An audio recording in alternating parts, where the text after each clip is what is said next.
I'm back. I'm back. I'm back. And I put the right title up, so I'm gonna do a live reading for you guys. I'm not gonna be on here long. I just wanted to. I was in here actually trying to do a video, but I decided to just come on live and do a live reading for you guys, and then I'm gonna go eat something. Then I'm probably come back and talk to y'all some more because I got some stuff I want to say. So yeah. Okay, first of all, who got the book? Like, I need to know what is going on. I'm assuming that all of y'all are um laying down with some comfortable socks and some clothes on, like like a comfy like t-shirt type, or is it still a little bit? It's still a little bit warm, so like maybe a a onesie, put on a onesie, and then just look like just get you. Matter of fact, I might go put on a onesie um, and go light the dark in a little bit. I might have to eat something first, but I wanted to read to you guys the introduction. I've read it before, but I never just actually just read it without it being part of a larger live video. So I wanted to just read it, and then I'm probably going to get off of here and then come back later, and if y'all want to come back on and we can discuss. So I'm going to read the introduction, and I'm reading the introduction of the first book in the Pastor's Daughter memoir series. um, just launched today, so we're doing our virtual book launch, and so I've just been coming live just periodically throughout the day with just, different things that I wanted to share with you guys. But to be honest with you, I have so much that I want to share that it's probably going to be like an all month long launch, Plus, the paperback is coming out, like near the end of the month, around that time frame, beginning of April. So, I want to talk about it and keep talking about it up till the end, okay? But let me just do this reading of the introduction for you guys. Introduction. From a young age, I knew my father was a broken man. What he preached was often different from the life he lived, which caused major conflicts in my spirit. There were many faces to him: the father, the husband, the pastor, and I lived intertwined and entangled in these different realities that were deceiving, manipulative, and self serving. I saw the mask and the man behind it. Oh, you know what I just thought about, you guys? I'm sorry. Hold on. Let me do a screen share. I'm tripping. I'm really tripping right now. Why ain't y'all say nothing? Y'all know sometimes I don't be thinking straight. Y'all gotta talk to me, honey. Be like, why don't you show us? Cause y'all know how I like for y'all to see what I'm reading, okay? Here we go. Here's the introduction. Let me try to do it like this. Let me see how this do this. Let me just do the single page view, okay? So that should make it easier. And then make it bigger right there so that you guys can see it too. Look at that. We in business, y'all. So this is the introduction from my book. I think this is a change. But anyway, no biggie. Let me read this to you. Okay. Introduction. From Dolores, the pastor's daughter. Okay. From a young age, I knew my father was a broken man. What he preached was often different from the life he lived, which caused major conflicts in my spirit. There were many faces to him: the father, the husband, the pastor. Hold on, y'all. I knew it. Hold on. I'm on live. Did you get me? Oh, you're working it? Yep. Okay, well, give me that.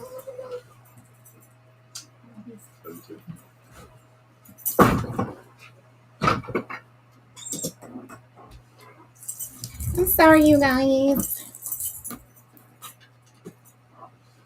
I have pretty good ears, so I can hear. I can hear when anybody's coming. Okay, so let's get started with this for the third time. Right. Okay. So let's start over with the introduction from my very first book in the Pastor's Daughter memoir series, which is entitled Provoked. And this is the introduction. From a young age, I knew my father was a broken man. What he preached was often different from the life he lived, which caused major conflicts in my spirit. There were many faces to him: the father, the husband, the pastor, and I lived intertwined and entangled in these different realities that were deceiving, manipulative, and self serving. I saw the mask and the man behind it, the raw, naked truth, and the hypocrisies that existed. I saw the differences between his real life and the one he portrayed in front of the congregation. Growing up, my father abused me, my mother, and my brothers.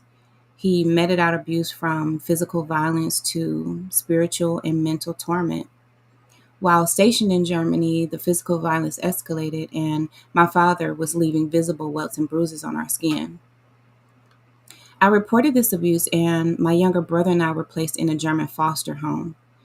My father convinced us he would change, and for a while he did. He stopped physically abusing us, but the mental, emotional, and spiritual abuse intensified. Pastor's abusive behavior was not just limited to his family. He also victimized members of the congregation. He would hit them with his cane, convince them to give money they did not have to give, and coerce them into financial obligations they could not fulfill. He would threaten hell on the members, yell at them in sermons, even pray for harm to come to them when he didn't get his way. He would degrade female members by commenting on their weight, laughing about domestic violence situations, and glorifying his past life of controlling and pimping women. He would show up uninvited, unannounced, and unwanted to the homes of single female members under the guise of church business. My father even commented that one member could perform good oral sex because she didn't have front teeth. His behavior and words were perverted and vile and made people uncomfortable. Some took legal action against him because of fraudulent business deals and financial disputes. Some accused Pastor of stealing cars, dealing drugs, being a shady landlord, and having extramarital affairs.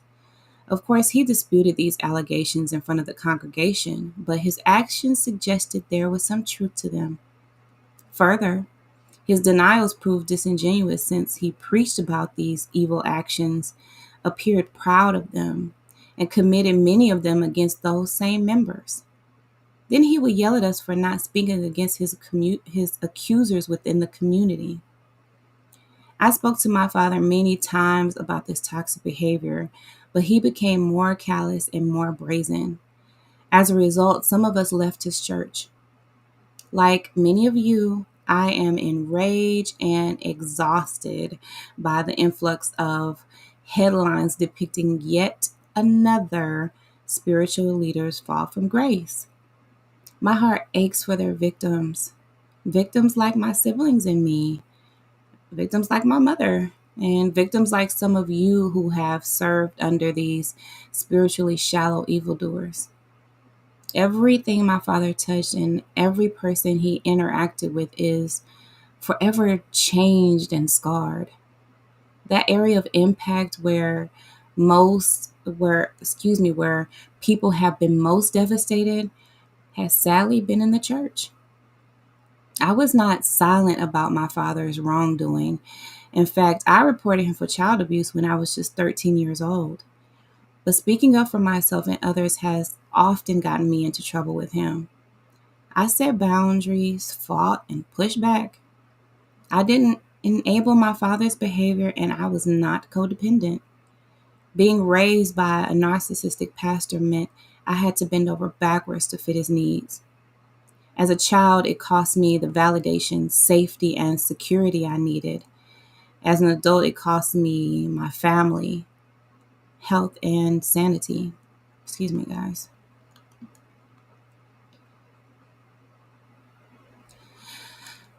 I became so beaten down that it severely compromised my health. My body was attacking itself, and I was losing all desire to fight. I felt like I was dying. I am angry. That's why I felt compelled to write this book, because anger was making me sick, draining the life out of me, and literally killing me. It was like a weed sucking up every bit of goodness, a cancer blackening every lively cell, ravaging, mutilating, and brutalizing every part of me, including my spirit. I began explaining illnesses, mental fogging, extreme fatigue, debilitating sadness, and uncharacteristic emotional shocked even me. What's wrong with me? I thought. Nothing made sense. The dots weren't connecting and things didn't add up. So I embarked on this journey to improve my health and live my best life. A journey where I uncovered the root cause of my anger, broke free of those who triggered it, and processed the effects it all had on my mind, body, and spirit. Anger cannot live in the same space as peace, and my quest for it was constantly being roadblocked. Yet it wasn't until anger started eating me alive that I knew I had to do something different. I had to let go of it. At least that's what Pastor conditioned me to believe. But I knew my anger was valid, justified, and dare I say it, righteous. I am a nationally certified counselor. However, I am not telling my story from a clinical perspective. Further, I am not trying to diagnose anyone discussed in this book. My clinical training has been a powerful tool in understanding my life as the daughter of a narcissistic pastor and working through the healing process. I tell my story as a daughter, a believer, and a victor. I tell my story as someone recovering from narcissistic abuse and learning to love herself. I don't have all the answers, but honestly, I'm not sure answers are what's needed right now. Instead, I'll focus on putting it all on paper. I must warn you, this book contains transcriptions of my father's own words, offensive language, and recounts of abuse that some readers may find triggering. I encourage you to take breaks, practice calming breathing techniques, and continue reading as tolerated. Further, I encourage the sufferers of abuse and neglect to contact law enforcement and seek help from medical and mental health professionals. So take a break, take a breath, and take it in small chunks. But don't silence me. Hear my voice and feel my heart, and take this journey through my mind as I process this complex childhood trauma. Predictably, things will worsen before they get better, but my father's prayers for ill will to come to me and my family will not deter me. As the pastor's daughter, I offer a unique perspective, a vantage point different from others. I have witnessed pure evil, the inner workings of a man whose only God was himself and his money. I cannot move forward in my journey until I confront and expose the abuse, manipulation, and control that were making me sick. But where do I start? At the beginning, the root cause of the anger, the events and actions that cause my heart to break, my spirit to ache, and my soul to cry out. I pray my experiences enlighten and encourage all who read this book, and that God gives you the strength to do what is necessary to heal from narcissistic abuse. I believe that there are lessons in these challenging situations, that even negative things ultimately work out for our benefit. Just as I am doing the work to heal from the abuse I experienced, my father can too. This will anger him, but he too can find redemption from what I reveal within these pages. The choice is his, but I must expose this now so we can heal. As Dr. Ramani says, sometimes hurt people help people. So I invite you to take this journey with me, the journey of a truth teller. My name is Dolores, and I am the daughter of a narcissistic pastor. That's my reality, and this is my story. What do y'all think? I actually realized when I was reading it that I actually pulled up an old version. Um, there were just a few changes that I made to the introduction, and they probably will fall on different pages now. Let me see. Let me see. Let me see. Let me see. No, they still have the same pages.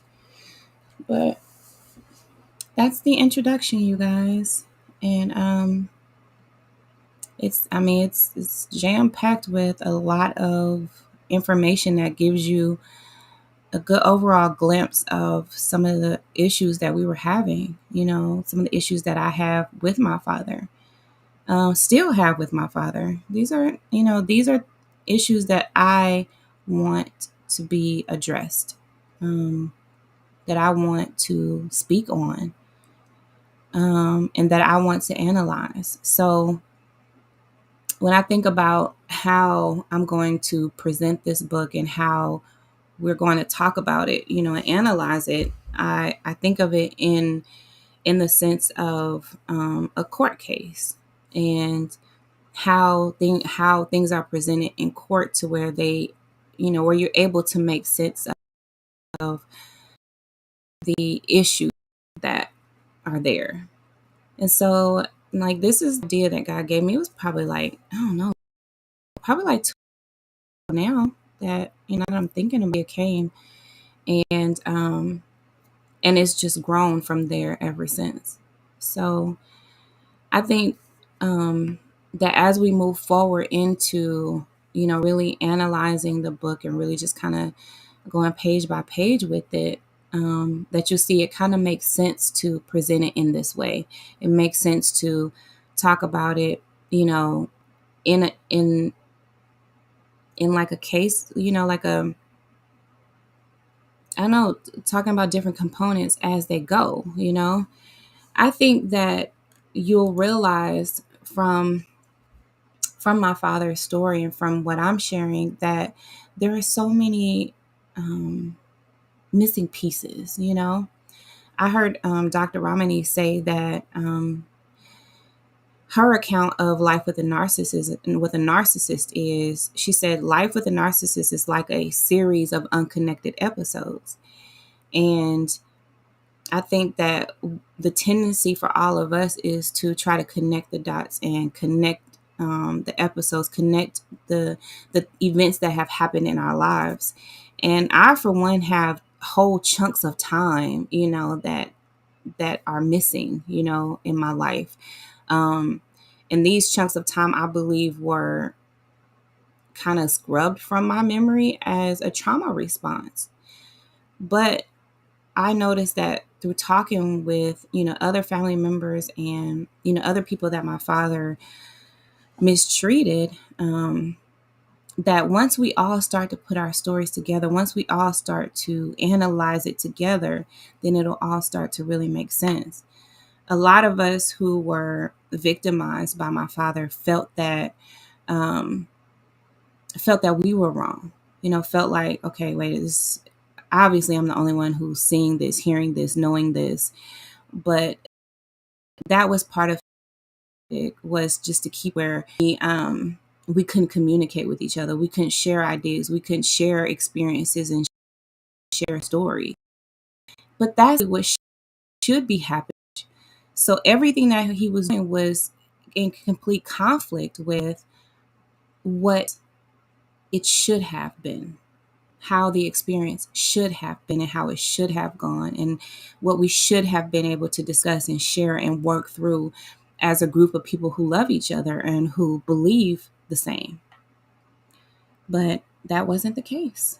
And I believe that you'll start to see parallels between what I have shared in this book and what I'll share throughout the series to a lot of the issues that are going on within our communities today.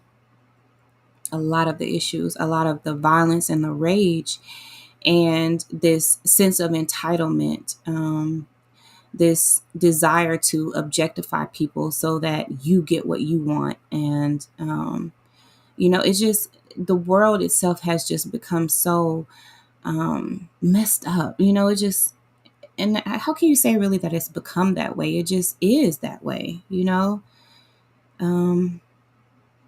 just is. And I think that the shocker is that people just they don't want to believe that it's their family member. They don't want to believe that. I don't want to believe it even still. And I know what it is, but I don't want to believe that it's my own father. Like, I don't want to. But there are things that I just cannot deny. And to continue to not deny them would be gaslighting myself. Like I'd literally be gaslighting myself in order to deny everything that I saw, heard, and experienced. And that's a form of self-abuse. And if because I've experienced, all of this mistreatment and what I consider to be abusive treatment, it just doesn't make much sense for me to abuse myself. And so I just won't do it. I won't do it. The reality is that my father is a narcissistic pastor. That my father has a propensity to violence. That he can jump into this rage fist at the drop of a dime, at the flip of a switch. And it doesn't take much. And it doesn't have to be warranted. It doesn't have to be justified in his eyes. And it rarely ever is, or ever was, or ever will be. Some people simply choose to behave this way. And that's the revelation that this book brought, was that this is a choice. And just like God gives us all choices, we have a choice of salvation. We have a choice of what we'll do. Like, we have choices. And it's just like, but why would you choose this? Why would you choose this path? Why would you choose violence? Why would you choose rage? And it just kind of makes you think of the state of the world today and how you see these relationships, these domestic violence type of situations happening within relationships. And it speaks to the toxicity that our relationships have become, that we've allowed to just do damage. Just do damage. And I just, I feel like this is the start of something great, at the very least, a dialogue about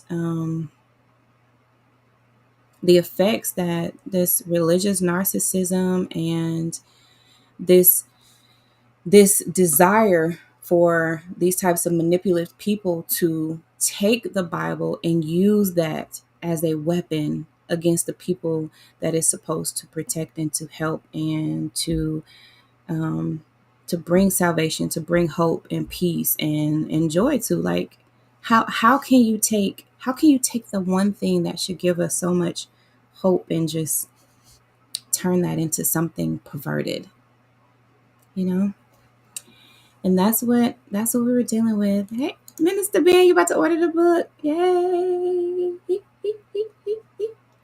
You can always just join my mailing list and I'll send you the free download. So that's an option too. And then you can order the paperback, which would be out like in about 30 days or so. The paperback will be out. So if you like, you can join my mailing list and do a for the book. So you can go ahead and download it and get started on getting into analyze. I already know it's gonna be just jam packed with you know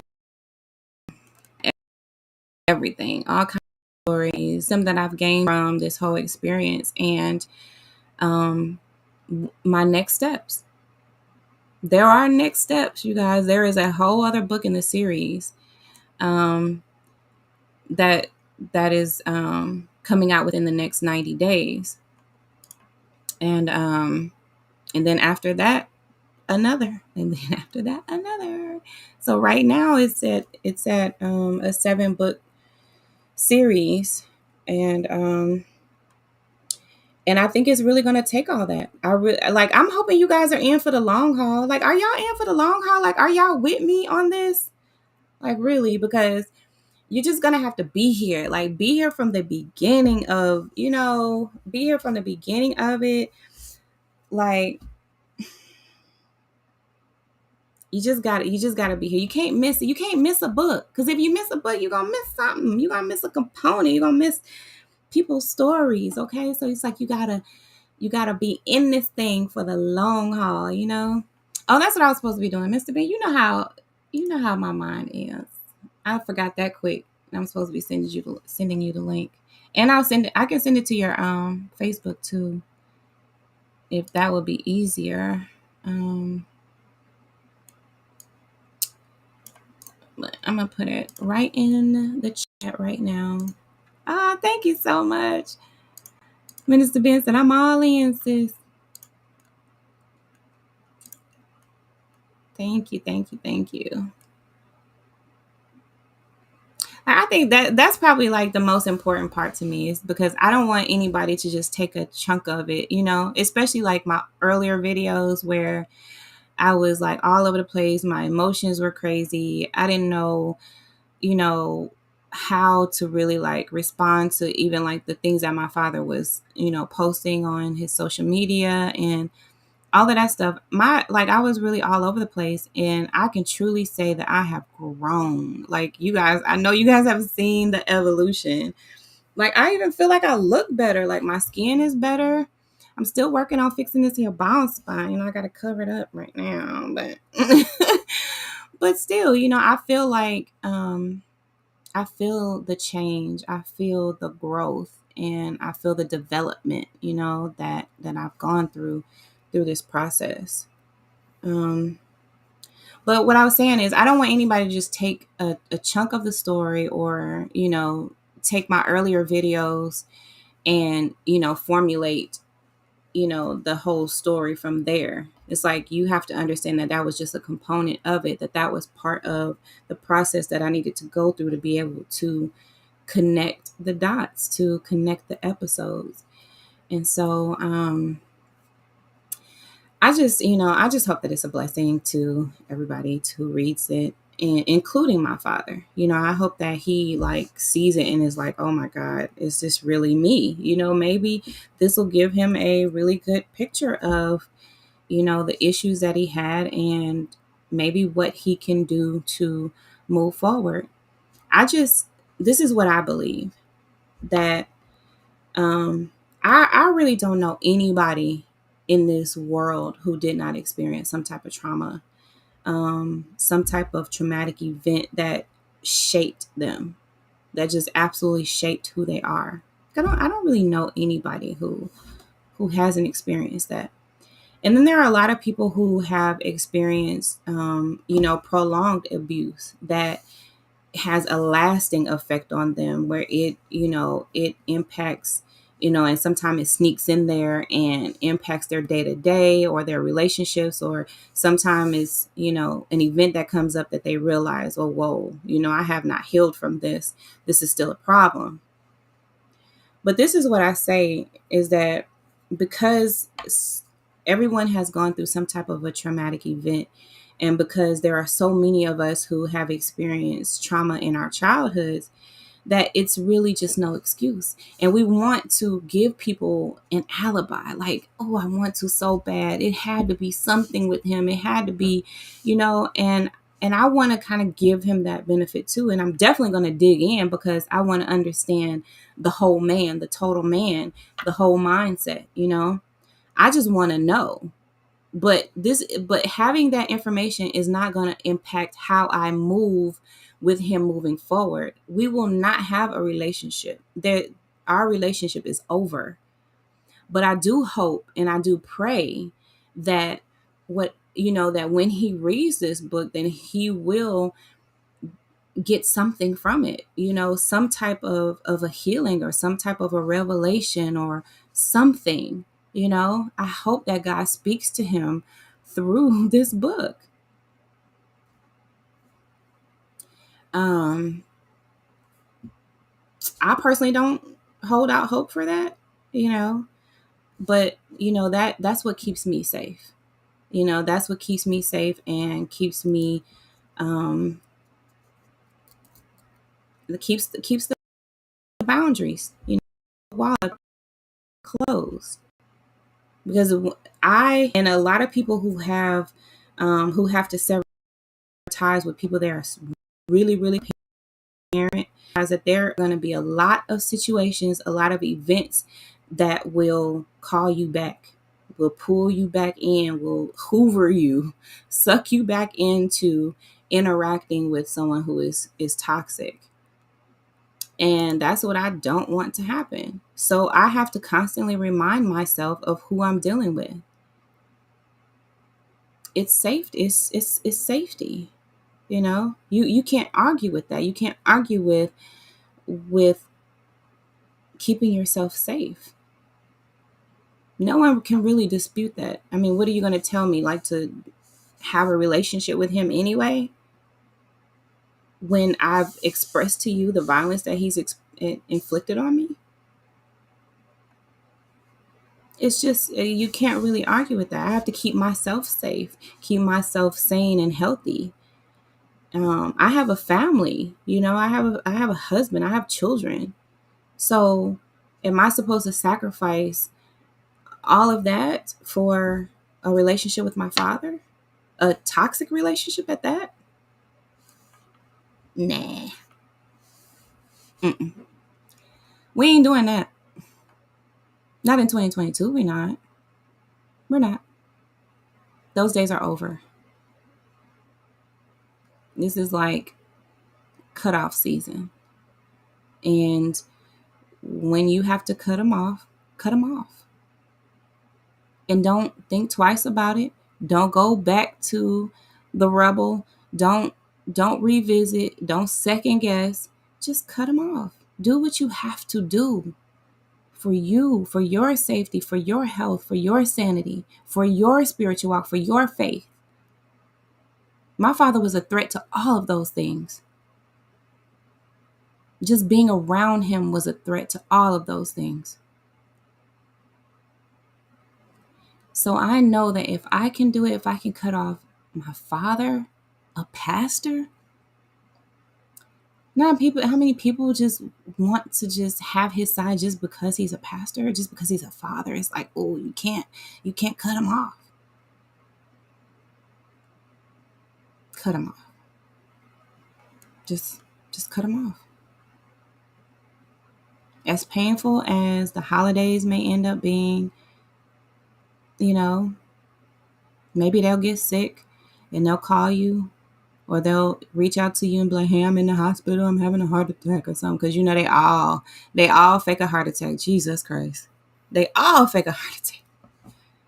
And it's like, when you go back in the medical records, there's no proof.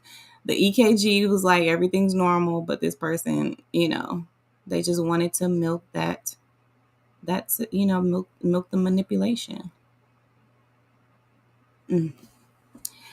But so that's what we're dealing with here. And I just feel like, my story can really just encourage someone else be like, how can you really have that hard of a time cutting off a toxic boyfriend when I had to cut off my toxic father?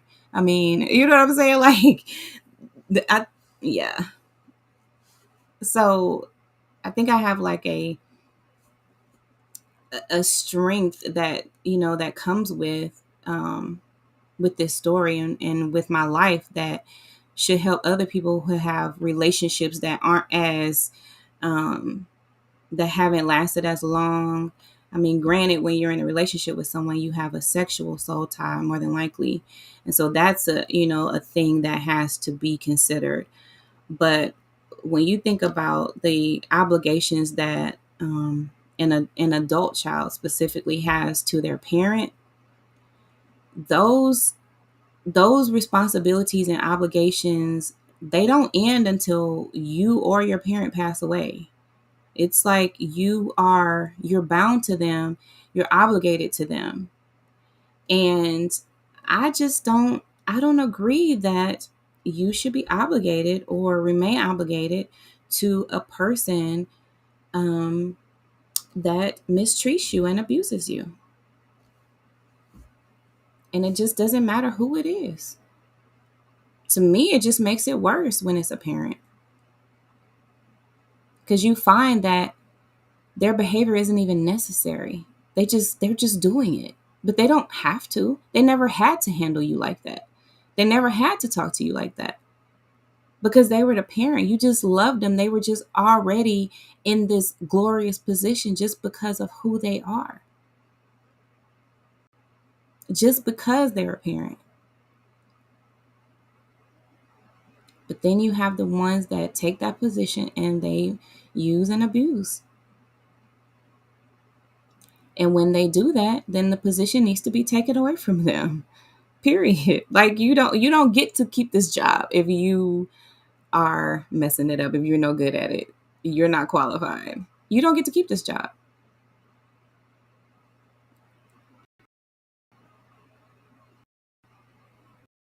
I mean, right? You clearly don't want it. So why should I continue to let you have it? No. I'm just going to take the title. I'm going to take the responsibility, take it all. And we're not doing this. And that's where I am now. That's my way forward. But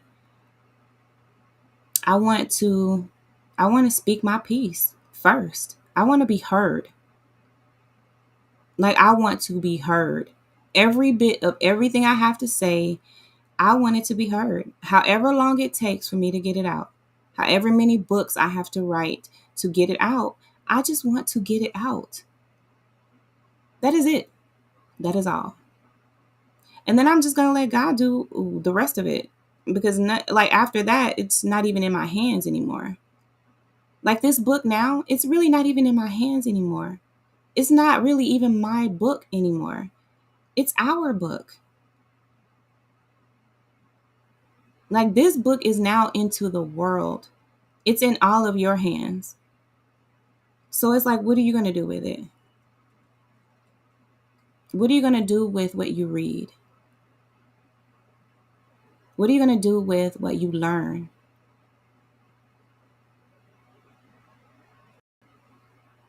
Hmm. That's really something to think about.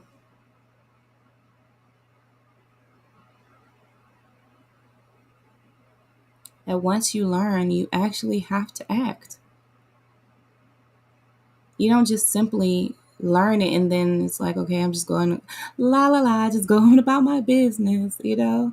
No, like there is an action that's required after. And I'm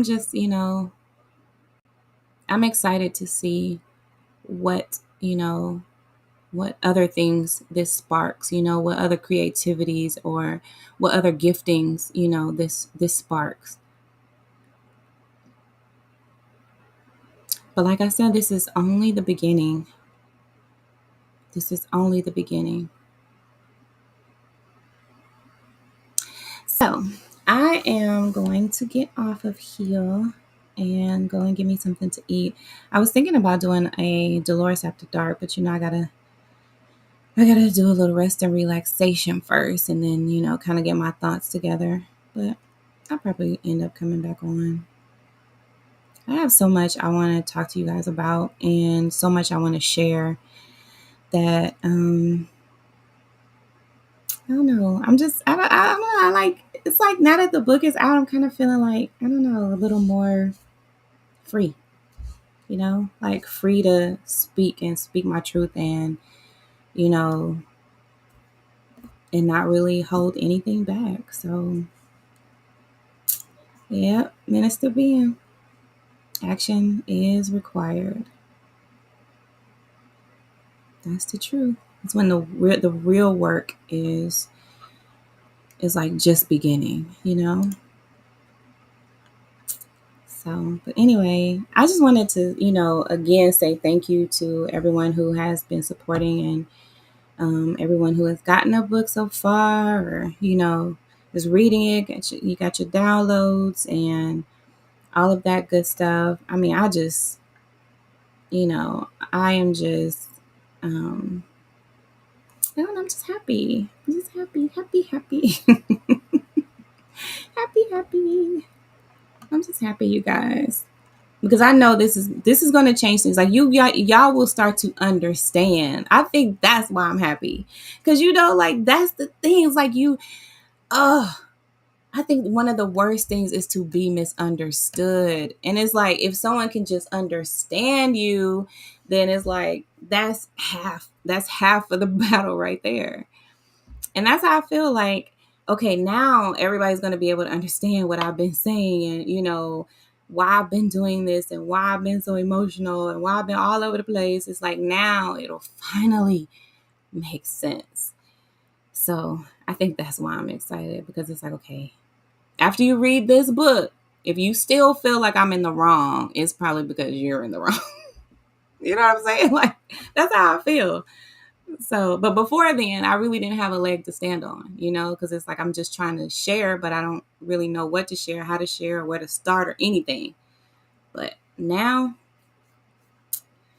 I think that it'll be much easier. I'm excited about it. Okay, so I'm gonna let y'all go, and I'm gonna get something to eat. Yeah, so I love y'all. You are important to me. I need you to survive. Bye bye for now.